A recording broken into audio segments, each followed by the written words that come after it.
नमस्कार। तो आज हम बात करेंगे कि इंडियन फुटबॉल में बहुत सारी चीज़ें चल रही है। मतलब है ना कि एएफएफ के खिलाफ भी कुछ कुछ चीज़ें बोली जा रही है और ऐसी बहुत सारी चीज़ें सामने आ रही है और आपने अभी देखा भी है कि कुछ चीज़ें हुई एएफएफ के अगेंस्ट, इंडियन फुटबॉल के अगेंस्ट। तो ये सब चीज़ें क्या हुई, हम उन्हीं के बारे में थोड़ा सा डिस्कशन करेंगे और क्या अच्छी चीज़ें भी हो रही है अभी इंडियन फुटबॉल में आज की स्थिति में, उन पर भी बातें करेंगे। ठीक है, तो सबसे पहले हम बात कर लेते हैं जो सबसे ज़्यादा एक जिज्ञासा का विषय रहा है कि भाई इंडियन फुटबॉल का यूट्यूब चैनल या आई लीग का ट्विटर जो हैंडल है वो कैसे गायब हुए, क्या हुआ, मतलब जो भी चीज़ें हुई थी सामने निकल के आई थी। तो देखिए, सबसे पहली तो खुशी की बात है कि इंडियन फुटबॉल का जो यूट्यूब चैनल है वो वापस आ चुका है, वो रिकवर हो चुका है। तो मतलब आपको जो भी चीज़ें भी देखने की होगी आप वहां पर जाकर देख सकते हैं, वो रिकवर हो चुका है। अभी आई लीग का जो ट्विटर हैंडल है वो रिकवर नहीं हुआ है। अब हम बात करते हैं कि जो यूट्यूब चैनल इंडियन फुटबॉल का था वो हैक जो हुआ था, अभी तो रिकवर कर लिया, लेकिन हैक हुआ था तो उसके पीछे कौन हो सकते हैं, क्योंकि कल्याण चौबे साहब ने कहा कि भाई कोई कॉन्स्पिरेसी है जिसके तहत इंडियन फुटबॉल को नीचे ले जाया जा रहा है, जिसके तहत इंडियन फुटबॉल को जो है वो ऊपर ग्रो होने से रोका जा रहा है, और कौन लोग इनके पीछे हो सकते हैं। तो देखिए, मेरे हिसाब से इनके पीछे मैंने 3 टाइप के लोग जो हो सकते हैं उनके बारे में सोचा, क्योंकि देखिए ये फ्यूचर में फिर से हो सकता है, क्योंकि अभी तो रिकवर कर लिया गया है लेकिन फिर से भी किया जा सकता है। तो कौन लोग इसके पीछे हो सकते हैं, तो हमारा थोड़ा सा जानना जरूरी है। तो मुझे जो लगता है मैं आपसे शेयर करना चाहता हूँ। देखिए, सबसे पहले तो कोई लास्ट कमेटी जो थी, मतलब अभी कल्याण चौबे साहब के पहले जो कमेटी थी, हो सकता है उनमें से कोई ये हो सकता है कि वो करवा सकता है, ताकि करंट जो इंडियन फुटबॉल कमेटी है उसको वो ये दिखा सके कि है ना कि आपने हमारे ऊपर आए हो तो हम क्या कर सकते हैं, या आप अगर कुछ अच्छा करने की कोशिश भी कर रहे हो तो हम आपको नहीं करने देंगे। एक तो ये चीज हो सकती है, ठीक है। और ये बिल्कुल हो सकती है, एक जेन्युइन चीज है कि भाई है ना, जो कमेटी को आपने हटाया है वो तो ऐसा करने के लिए उनके पास एक रीजन है ऐसा कुछ करने का, कि है ना, ऐसे कुछ कॉन्स्पिरेसी करने का।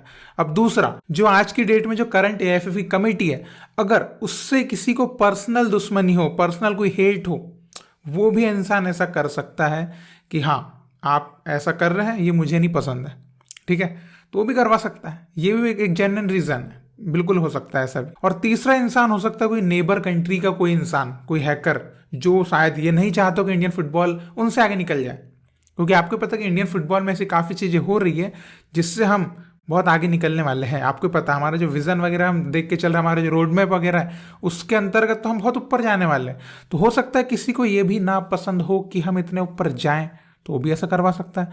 तो ये 3 मुख्य कारण मुझे ऐसा लगता है कि जो लोग ऐसे करवा सकते हैं वो ऐसे टाइप के लोग हो सकते हैं। तो देखिए, एक सिंपल सी बात है कि ऑल इंडिया फुटबॉल फेडरेशन को भाई इन चीज़ों के लिए बहुत ज़्यादा अवेयर रहना पड़ेगा कि आपकी जो टीम है उसमें जो भी लोग है ना काम कर रहे हैं, जो भी सोशल मीडिया हैंडल करते हैं, या जो भी आपके पास सॉफ्टवेयर इंजीनियर जो भी होंगे, उनको आपको जो है वो आगाज करना है कि ऐसे और भी आगे आपको ऐसे लोगों के खिलाफ जो है अवेयर रह के खड़े रहना है कि आपके अकाउंट हैक ना हो, क्योंकि ये बहुत बड़ी बात है। एक नेशनल टीम का अकाउंट हैक हो जा रहा है और डिलीट कर दिया जाता है या सस्पेंड कर दिया जाता है, जो भी चीज है। क्योंकि देखिए, इंडियन फुटबॉल के अकाउंट को हैक करके कुछ गलत चीजें भी पोस्ट की जा सकती है, कुछ हेट भी फैलाया जा सकता है। तो इन चीजों के प्रति अवेयर रहना बहुत जरूरी है। तभी इसी में दूसरी बात ये भी होगी कि जो संतोष ट्रॉफी थी उसका जो टेलीकास्ट की अभी सोच रहे थे लोग कि इंडियन फुटबॉल का चैनल तो भैया नहीं है, तो संतोष ट्रॉफी कैसे दिखेगी, तो वो एक मसला हल हो चुका है। और दूसरी एक बात है कि अंडर 17 और कतर का जो मैच हो रहा है उसका टेलीकास्ट हमको देखने को नहीं मिल रहा है। तो अभी लोग कह रहे हैं कि तो बिहाइंड द डोर्स हो रहा है, तो क्यों क्यों दिखाएंगे, ये वो चीज़ है। लेकिन देखिए, उसमें मेरा एक पर्सनल भी है, मेरा एक पॉइंट ऑफ व्यू है कि मैच कहाँ हो रहा है। मैच हो रहा है एस्पायर एकेडमी, वर्ल्ड की one of the finest academy, जहाँ फैसिलिटीज की कमी नहीं है, एस्पायर एकेडमी। वहां पर मैच रिकॉर्ड होते ही होते हैं, वहां पर भाई ट्रेनिंग तक रिकॉर्ड होती है उस एकेडमी में, ठीक है। तो मैच भी रिकॉर्ड होते हैं, तो इजीली टेलीकास्ट करवाया जा सकता है। लेकिन मुझे नहीं पता कि टेलीकास्ट क्यों नहीं करवाया जा रहा है। तो इसके पीछे तो एएफएफ को थोड़ा सा सोचना था, बिकॉज आज की डेट में इंडिया अंडर 17 के मैचेस हर कोई देखना चाहता है, आपको ही पता है, मैं देखना चाहता हूँ। तो मरते हैं हम तो इंडिया अंडर 17 के मैचेस देखने के लिए, क्यों? Because they play very well, हमको उनसे काफ़ी उम्मीदें होती है, इसलिए। अब ऐसी टीम्स का मैच आप दिखाते नहीं तो क्या कर सकते हैं। अब ठीक है, अभी जो भी चल रहा होगा एएफएफ के दिमाग में तो हम नहीं जानते। अब हम थोड़ी सी आगे बात करते कि बाईचुंग भूटिया जो है उन्होंने एएफएफ के खिलाफ कुछ बातें बोली है जो कि बिल्कुल सवाल खड़े करती है कि ऑल इंडिया फुटबॉल फेडरेशन ने आखिर ऐसे क्यों सोचा है, ऐसा क्यों किया है, और इसके पीछे क्या चीज़ें आ रही है। तो बिल्कुल, तो बाईचुंग भूटिया सर ने जितनी भी चीज़ें बोली, देखिए मैं कोई पर्सनल उनका कोई समर्थक नहीं हूँ, लेकिन उन्होंने जो चीज़ें बोली है वो भी है ना, हमारा काम है, हमारा एक वो है, बनता है फर्ज की वो मुद्दों को भी हम बात करें, उन मुद्दों के ऊपर भी बात करें। तो सबसे पहली चीज़ बाईचुंग भूटिया ने बोली है कि सऊदी अरब में संतोष ट्रॉफी करने से इंडियन फुटबॉल का क्या फ़ायदा होने वाला है, ये बताइए। अब इसके ऊपर मैं जरूर ये चीज़ मैं भी समझ नहीं पाया कि सऊदी अरब में संतोष ट्रॉफी करने से इंडियन फुटबॉल का किस वे में फ़ायदा होगा, ये मैं अभी तक समझ में नहीं आया। क्योंकि ना तो वहाँ पे कोई इंडियन फुटबॉल फैन जो इंडिया में यहाँ पे रह रहा है वो तो सऊदी अरब जाके देखने वाला नहीं है, तो उसका एक जो है ना एक लाइव एक्सपीरियंस है वो तो मिस हो गया पहला। दूसरा कि मेरे को मतलब मैं क्या बोलूँ, मेरे को समझ ही नहीं आ रहा कि वहाँ पे क्यों हो रहा है, ठीक है। क्योंकि इसका जेन्युइन रीजन जो है, एक स्टेटमेंट आना चाहिए कि क्यों सऊदी अरब में किया जा रहा है, वो मुझे अभी तक है ना कोई ऐसा कुछ दिखा नहीं, मिला नहीं है। तो ये तो बहुत बड़ा सवाल है कि वहाँ क्यों हो रहा है, इसके पीछे क्या चीज़ है। दूसरा है कि जो बिड हटाई गई है, देखिए तो बिड पर जो है एएफएफ की तरफ से कहा गया कि हमारा जो फोकस है अभी पहले यहाँ पर डेवलपमेंट के ऊपर है, ऐसे बड़े बड़े टूर्नामेंट होस्ट करने के ऊपर नहीं है। तो वो चीज़ मैं बिल्कुल समझता हूँ कि इतने बड़े टूर्नामेंट करके, क्योंकि अपनी टीम भी उतनी अभी खास नहीं है कि उतना बड़ा होस्ट करके बहुत कुछ हम बड़ा उखाड़ लेंगे। लेकिन एक बोल सकते हैं कि थोड़ा सा फुटबॉल बढ़ाने के लिए, फुटबॉल अवेयरनेस के लिए ऐसे टूर्नामेंट होस्ट किए जा सकते थे, ये एक बात हो सकती है। लेकिन ऑल इंडिया फुटबॉल फेडरेशन ने अगर कुछ और सोचा है तो उनका भी हम रिस्पेक्ट करेंगे, वो भी चीज़ों को है ना समझ सकते हैं कि भाई उनने ऐसा कुछ सोचा है उनके हिसाब से, है ना। कि क्योंकि पूरी जनता क्या सोच रही है वैसे ऑल इंडिया फुटबॉल फेडरेशन तो सोच नहीं सकता, ये तो स्वाभाविक सी बात है। तो अभी अगर उन्होंने सोचा है तो हम उसके हिसाब से भी चल सकते हैं, कोई दिक्कत की बात नहीं। फिर उसके बाद जो बाईचुंग भूटिया है वो विजन 2047 और रोड मैप से खुश नहीं है, मतलब उतने सेटिस्फाइड नहीं है कि हाँ कोई बहुत एक तरफा कोई बड़ी चीज़ का या कोई खतरनाक चीज़ होने वाली है। तो बाईचुंग भूटिया उससे भी सेटिस्फाइड नहीं है। तो अब मुझे नहीं पता क्यों सेटिस्फाइड नहीं, क्योंकि उनका मानना है कि भाई हमको पहले प्लेयर डेवलपमेंट, ग्रासरूट डेवलपमेंट पे फोकस करना है, ये उनका मानना है। तो मेरे हिसाब से तो भाई जो रोड मैप और जो है प्लान अपना जो विजन, उसके अंतर्गत ये सब चीज़ें आ रही है कि ग्रासरूट डेवलपमेंट पे काम होगा, है ना, काफ़ी ग्राउंड जो लेवल पे है ना इंफ्रास्ट्रक्चर पे भी काम होगा, रेफरियों पे भी काम होगा। तो ऐसी काफ़ी चीज़ें आईएफएफ ने बोली तो है। तो मुझे नहीं लगता कि इस चीज़ के ऊपर कोई अनहैप्पी या अनसेटिस्फाइड होने वाली बात है, मतलब मुझे ऐसा लगता है। फिर सबसे लास्ट में बाईचुंग भूटिया जो थे एक चीज़ से मतलब खुश नहीं थे कि अंडर 17 की जो लीग है वो जिस तरीके से हुई है कि आपने स्टेट्स को नॉमिनेट करने के लिए कहा 2 टीम, सीधे आओ खेलो, खत्म करो और निकल लो। उनको प्रॉपर वे में जो है पहले स्टेट लीग होना था अंडर 17 वगैरह की, फिर आगे जो है नेशनल लीग होना था।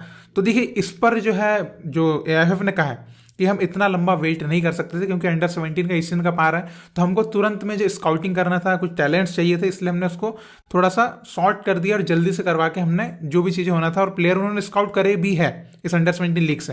तो देखिए इस मामले में मैं बोल सकता हूँ कि एकदम है ना कि वो एकदम कट टू कट उन्होंने डिसाइड किया कि अंडर 17 लीग कराते हैं। बाकी हालांकि बहुत ज़्यादा छोटी करवा दी, मतलब कुछ दिनों की ही करवा दी, उसको थोड़ा सा और लंबा किया जा सकता था। लेकिन अंडर 17 के प्लान्स आ रहे थे, इस हिसाब से अभी की स्थिति में उन्होंने जो कहा है कि हाँ अभी की स्थिति में उनको प्लेयर चाहिए थे, है ना, वो टीम को मजबूत करने के लिए कुछ स्काउटिंग करना था, इसलिए उन्होंने ऐसा किया। बाकी उन्होंने कहा कि अगले साल से जो जुलाई अगस्त के टाइम पे एज स्पेसिफिक जो लीग्स होती है वो हो जाएगी, और अक्टूबर नवंबर के टाइम पे जो अंडर 17 की जो लीग्स होती है वो होगी। तो देखिए मैं इस चीज से भी बिल्कुल संतुष्ट रहूंगा कि जो एएफएफ ने बोला है कि हाँ अभी जो स्थिति थी उस हिसाब से उन्होंने उसको सॉर्ट करा।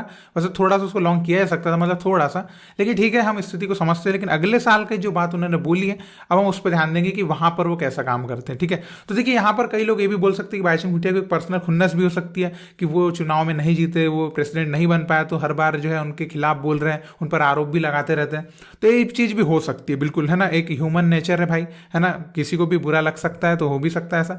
लेकिन एक इंडियन फुटबॉल लेजेंड भी है वो, तो उनको बिल्कुल हक बनता है कि वो ऐसे मुद्दों को उठाए, ऐसे मुद्दों पर बातें करे, ताकि एएफएफ जो है वो अपनी मनमानी ना कर पाए, ताकि उनको ये रहे कि हमारी खुद की एग्जीक्यूटिव कमेटी में होने वाला बंदा भी हमारे खिलाफ बोल सकता है। तो ये चीज़ होना बहुत जरूरी है। तो ठीक है, मतलब अगर आप बाईचुंग भूटिया सर की बातों से भी सहमत होंगे या असहमत होंगे, जो भी है आप जरूर इसके बारे में बताइएगा, ठीक है, आपको जो भी लगता है। फिर इसके बाद तीसरी चीज आ रही है कि अभी एएफएफ जो है यूरोप के दौरे पे निकली है। पहले स्पेन गई, वहां पर रियल मैड्रिड, एथलेटिको मैड्रिड, वहां के जो स्पेनिश फेडरेशन के जो प्रेसिडेंट है उनसे मुलाकात, उसके बाद बेल्जियम जाना। तो ये सारी चीजें कर रही है ऑल इंडिया फुटबॉल फेडरेशन, और ऑल इंडिया फुटबॉल फेडरेशन उसमें ये भी दावा कर रहा है कि हम जो है कोलैबोरेशन के लिए पॉसिबिलिटीज बढ़ा रहे हैं कि वो लोग हमारे इंडियन फुटबॉल के बेहतरी के लिए काम करें, है ना, सोचें। तो इसलिए वो उनके साथ मुलाकात कर रहे हैं और ये कोशिश कर रहे हैं कि ये जो बड़ी बड़ी कंट्रीज है, बेल्जियम, स्पेन, ये हमारे इंडियन फुटबॉल को ग्रो करने में हमारी हेल्प करें। तो देखिए अगर सच में यही बात है तो बहुत अच्छी बात है ना, क्योंकि हमको चाहिए भी ऐसे जो अच्छी अच्छी कंट्रीज हो हमारी हेल्प करें, ताकि हम भी उनके लेवल तक पहुंचने के लिए आगे बढ़ पाएं। लेकिन अगर इसके पीछे कोई और दूसरी चीज़ है, क्योंकि ये चीज़ भी आती है कि कई लोग ऐसा बोलते हैं कि भाई ये तो है ना टूर कर रहे हैं, इनके मजे चल रहे हैं, ये प्रेसिडेंट और सेक्रेटरी बन के बस यही कर रहे हैं। तो देखिए जो वो कर रहे हैं, जिस बात को वो दर्शा रहे, दिखा रहे, उस हिसाब से तो बहुत सही है कि पॉसिबिलिटीज बढ़ा रहे हैं कि वो लोग हमारे लिए काम करें। तो ये इस वे में अगर आप देखेंगे तो बहुत अच्छी बात है। लेकिन अगर आप वहां पर एक पर्सनल अपना एक ओपिनियन ये रख लेंगे कि हाँ इनकी पर्सनल लाइफ बड़ा एंजॉय कर रहे हैं, तो वहां पर कहीं ना कहीं फिर आप जो है आपको हर जगह डिसअपॉइंटमेंट मिलेंगे, क्योंकि आप उसको एक अलग वे में देख रहे हैं। इसलिए तो मैं यही कहना चाहूंगा कि देखिए, अगर वो बोल रहे हैं कि हम उनके साथ काम करना चाह रहे हैं, उनको इंडियन फुटबॉल के लिए काम करवाना चाह रहे हैं, तो हम उस चीज़ को भी एक्सेप्ट करना चाहिए। अगर फ्यूचर में हमको ये चीज़ यूजलेस दिखे कि वो जो गए टूर किया कोई मतलब का ही नहीं रहा, तो आप इस चीज को बिल्कुल बोल सकते हैं कि वो पैसा वेस्ट किया। तो यही कुछ चीजें जो इंडियन फुटबॉल में चल रही है कि है ना, कुछ आरोप लग रहे हैं उनके ऊपर, और जो अकाउंट हैक वगैरह, तो उनके बारे में बात करना चाहता था और मैंने कर ली। तो इसके बारे में आपको क्या लगता है आप जरूर कमेंट में लिख के बताइएगा। और एक लास्ट बात मैं करना चाहूंगा कि अंडर 21 जो रिलायंस डेवलपमेंट लीग होती है वो चालू हो चुकी है 27 फरवरी से ऑलरेडी। और ये जो इसमें थोड़ा सा बदलाव किया गया है, बदलाव ये किया गया कि पहले डायरेक्टली हो रही थी, मैंने डायरेक्टली टीम्स जो आ रही थी वो खेल रही थी। अब इसमें थोड़ा सा बदलाव ये किया गया है कि रीजनल लेवल पे चली गई है। 9 रीजन बनाए गए पूरे इंडिया में। अब दुख की बात है कि सेंट्रल इंडिया का कोई रीजन नहीं है, सेंट्रल इंडिया की कोई टीम नहीं, वो एक बहुत बड़े दुख की बात है। लेकिन अदर जगह से तो है, तो वो अब एक मलाल तो रहती है सेंट्रल इंडिया से होने का कि भाई हमारे लिए कुछ नहीं किया जाता है, ठीक है, मतलब कुछ सोचा ही नहीं जाता तो करेंगे क्या। मतलब पहले भी इसमें रीजनल क्वालिफायर्स होंगे, अब इसमें आईएसएल, आई लीग और एकेडमीज भी आ सकती है। पहले आईएसएल की टीम से आ रही थी, तो अब इसमें जो है ये भी आ सकते हैं। उसके बाद वो जो रीजनल क्वालिफायर्स है वहां से टीम्स क्वालिफाई होकर नेशनल चैंपियनशिप होगी इसकी, और वहां से जो टॉप 4 टीम रहेगी वो जाएगी नेक्स्ट जनरेशन कप में। तो पहले 2 टीम गई थी, अब 4 टीम जाएगी। तो थोड़ा सा बदलाव है, ज्यादा अपॉर्चुनिटीज प्लेयर तक पहुंचाने की जो है जिम्मेदारी रिलायंस निभा रहा है अभी। तो ये भी अच्छी बात है, रिलायंस डेवलपमेंट लीग में इतने जल्दी इतना बड़ा बदलाव किया गया उनके द्वारा, तो ये भी मुझे बहुत अच्छा लगा। तो आप जो भी चीजें मैंने बोली इसके ऊपर आपका जो मत हो सकता है कि आपको क्या लगता है इंडियन फुटबॉल में जो चीज चल रही है, बुरी चीजें अच्छी चीजें दोनों को आप थोड़ा सा देखिए, और आपको जो लगता है आपकी जो भी कमेंट है, राय है, आप जरूर नीचे लिख के बताइएगा, क्योंकि आपकी राय बहुत जरूरी है, क्योंकि आप जो है इंडियन फुटबॉल के लिए दिल से सोचते हैं, और दिल से सोचने वाले लोगों की ही जरूरत है इंडियन फुटबॉल को। तो आपकी राय जरूर कमेंट में लिख के बताइएगा, और इसी तरह भारतीय फुटबॉल को सपोर्ट करते रहिए। बहुत बहुत शुक्रिया वीडियो देखने के लिए। जय हिंद, जय भारत।